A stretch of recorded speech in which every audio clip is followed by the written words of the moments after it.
जून की भीषण गर्मी में ये 5 सब्जियां अगर आपने लगा दी तो आगे चल के आपको इतना पैसा देके जाएंगे जितना आपने अभी तक किसी भी फसल से नहीं लिया है।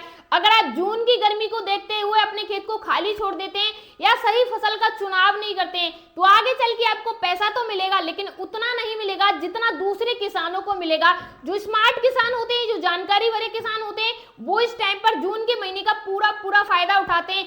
आगे चल के उन्हीं फसलों को लगाते हैं जिनका मंडी भाव अच्छा मिलता है, जिनका उत्पादन अच्छा मिलता है।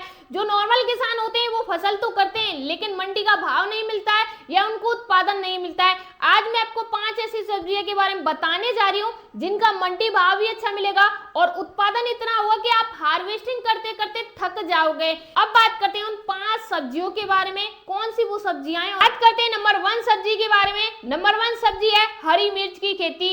अब ये हरी मिर्च की जो खेती है अभी के टाइम पे अगर आपने जून के महीने में इसे लगा दिया, आगे चल के ये 40 से 45 दिन में तैयार होगी और 45 दिन के बाद अगर ये शुरू हो जाती है तो उसके बाद अगले 6 महीने तक हार्वेस्टिंग करते रहिए, तुड़ाई करते रहिए।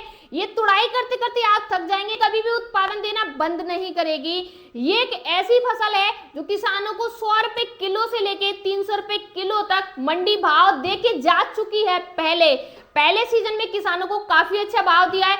अगर आप 50 रुपए किलो भी इसका मंडी का भाव लेके चलते हैं उत्पादन को देखते हुए तो आप 1 एकड़ भूमि से कई लाख रुपए इस खेती से ले सकते हैं। तो आप हरी मिर्च की खेती जून के महीने में चुप करके लगा दीजिए।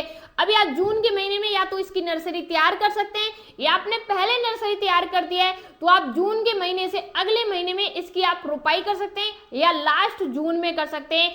जून में जितनी भीषण गर्मी है उतना ही आगे चल के आपको पैसा भी मिलने वाला है तो आप हरी मिर्च की खेती भी कर सकते हैं। अगली जो फसल है हमारी वो है बैंगन की खेती। अब बैंगन की खेती में 2 ही सबसे बड़ी समस्या आती है। पहली समस्या आती है कि किसान इसके उत्पादन जो मिलता है उसकी हार्वेस्टिंग नहीं कर पाते। दूसरी जो समस्या आती है गिडार का प्रकोप ज्यादा होता है। किसानों को इसकी अगर फसल भी मिलती है तो उसमें रोग ज्यादा आता है। तो इसमें आपको करना क्या है, पहले तो आपको ये देखना है मैं जो भी वैरायटी लगा रहा हूँ, हम जो भी वैरायटी लगाते हैं उसमें किसी वैरायटी में रोग क्षमता काफी कम होती है, किसी में ज्यादा होती है। तो आपको क्या करना है, बरसात के टाइम की सही वैरायटी का चुनाव करना है और सही वैरायटी चुनाव करके लगाओगे तो रोग की जो क्षमता है वो 90% कम हो जाएगी। 10% रोग है वो हम स्प्रे से नियंत्रण कर सकते हैं तो रोग हमारी खेती में नहीं आएगा। और दूसरी जो समस्या है हार्वेस्टिंग की, हार्वेस्टिंग नहीं कर पाते तो आपको करना क्या है, पहले आप देखिए कि हार्वेस्टिंग कर सकते हैं इसकी या नहीं कर सकते। अगर आप 10-5 दिन लेट हार्वेस्टिंग करते हैं तो उत्पादन तो आपको अच्छा मिलता है लेकिन मंडी का भाव अच्छा नहीं मिलता है। बैंगन का मंडी का भाव 20 रुपए किलो से लेके किसानों को 15 रुपए किलो के बीच में मिल ही जाता है तो आप बैंगन की खेती भी कर सकते हैं। अगर आप एक पौधे से दूसरे पौधे की दूरी की बात करें तो 3 फीट एक पौधे से दूसरे पौधे की दूरी होनी चाहिए और लाइन से लाइन की दूरी 6 फीट होनी चाहिए। अगर आप 6 फीट दूरी करते हैं तो एक पौधा है और दूसरा पौधा है, दोनों पौधों को फैलाव मिलेगा। कभी कभी आपने देखा होगा कुछ किसानों के खेत में एक ऐसा बैंगन का पौधा है जो आपको वृक्ष लगता है और दूसरे किसान के खेत में ऐसा पौधा है जो आपको देखने में हरी मिर्च का पौधा लगता है। तो यहाँ पर क्या फर्क होता है, सही उनको स्पेस नहीं मिल पाता, जगह नहीं मिल पाती है। तो अगर आप बैंगन की खेती कर रहे हैं तो जो मैंने स्पेस जगह बताई है वो आपको नियंत्रण रखनी है।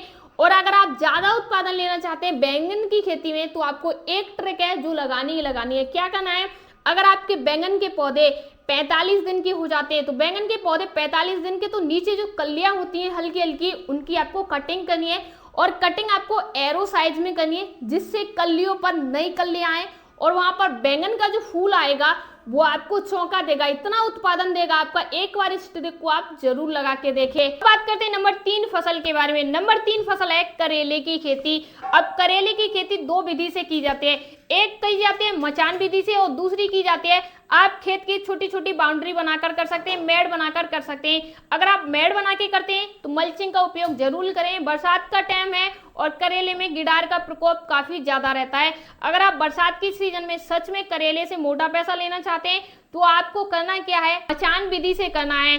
यानी अगर आप मचान विधि का उपयोग करते हैं तभी आपको करेले की खेती से ज्यादा उत्पादन भी मिलेगा और मंडी का भाव भी अच्छा मिलेगा, रोग काफी कम आएगा। अब बात करें किसान से तो नंबर 4 फसल के बारे में। नंबर 4 फसल है फूल गोभी की खेती।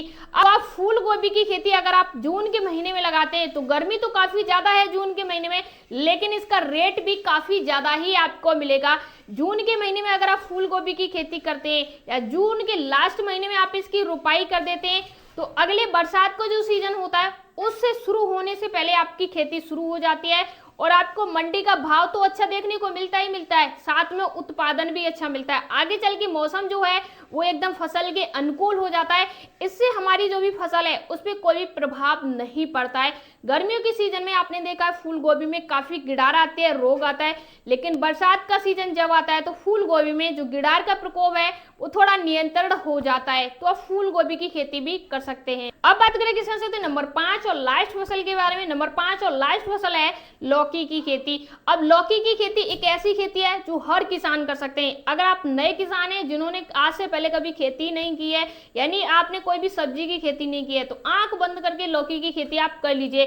लौकी की खेती में उत्पादन तो आपको भरपूर मिलता ही मिलता है, साथ ही साथ मंडी का भाव भी अच्छा मिलता है। बरसात के सीजन में आपको टेंशन नहीं लेना है कि खाद लगाना है आपको या पानी लगाना है या आपको कोई दवाई लगानी है या क्या लगाना है। बरसात का सीजन उन किसानों के लिए बेस्ट चल रहा है जो किसान सच में खेती में नए हैं और अच्छा पैसा खेती से लेना चाहते हैं। तो आप इन 5 फसलों में से कोई भी फसल लगा सकते हैं। किसी भी फसल को लगाने की सोच रहे हैं, सही वैरायटी का नाम नहीं पता है, किसी भी फसल की वैरायटी जानना है और किस क्षेत्र में लगाना है, तो आप कमेंट बॉक्स में लिख दीजिए कि इस फसल को इस क्षेत्र में लगाना है। मैं उसकी सही वैरायटी आपको बताऊंगी जो ज्यादा उत्पादन भी देगी, रोग भी काफी कम आएगा। मिलते हैं कल की वीडियो में, तब तक के लिए धन्यवाद।